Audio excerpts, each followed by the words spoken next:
মর্মান্তিক মৃত্যুর সাক্ষী থাকলো উত্তর ২৪ পরগনার হাবড়া পুরসভার ৮ নম্বর ওয়ার্ড। বেহাল রাস্তার কারণে জল জমে থাকায় রোগীকে নিয়ে দ্রুত হাসপাতালে পৌঁছতে পারল না পরিবারের লোকেরা। বিধান হালদার নামে এক ব্যক্তি আজ আচমকা অসুস্থ হয়ে পড়েন। তাকে বেহাল রাস্তার কারণে হাসপাতালে সঠিক সময় নিয়ে যাওয়া সম্ভব হয়নি। পরে সেখানে পৌঁছলে চিকিৎসকরা তাকে মৃত বলে ঘোষণা করেন।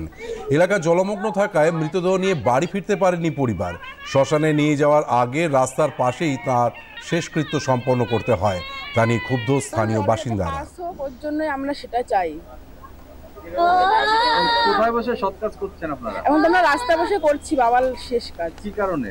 জল হয়েছে দেখি আমরা বাড়িঘর সবাই বাড়িঘর ছেড়ে চলে গেছে। এখন আমার বাবার শেষ কাজ এখন আমরা রাস্তায় করছি। আমাদের সমাধান কোনো কিছুই করেনি।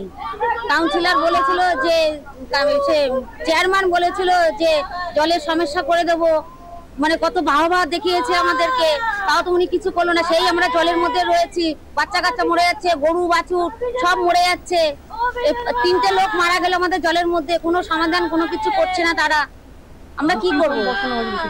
না, কোনো কিছু হচ্ছে না। কাউন্সিলরও কোনো কিছু করছে না, চেয়ারম্যানও কোনো কিছু করছে না। কি বলবেন, কি চাইছেন এখন? আমরা চাইছি জলটাকে পাস করার জন্য।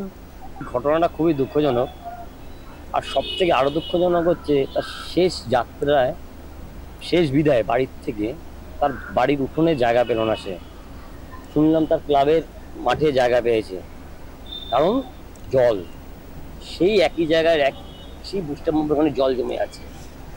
আমাদের মাননীয় বিধায়ক প্রচুর টাকা খরচা করে, কয়েক কোটি টাকা খরচা করে বুস্টার পাম্প লাগিয়েছে জল নিকাশনের জন্য, কিন্তু সেই জলটাই সেখানে জমা, মানুষ সেই জলেই ভুগছে।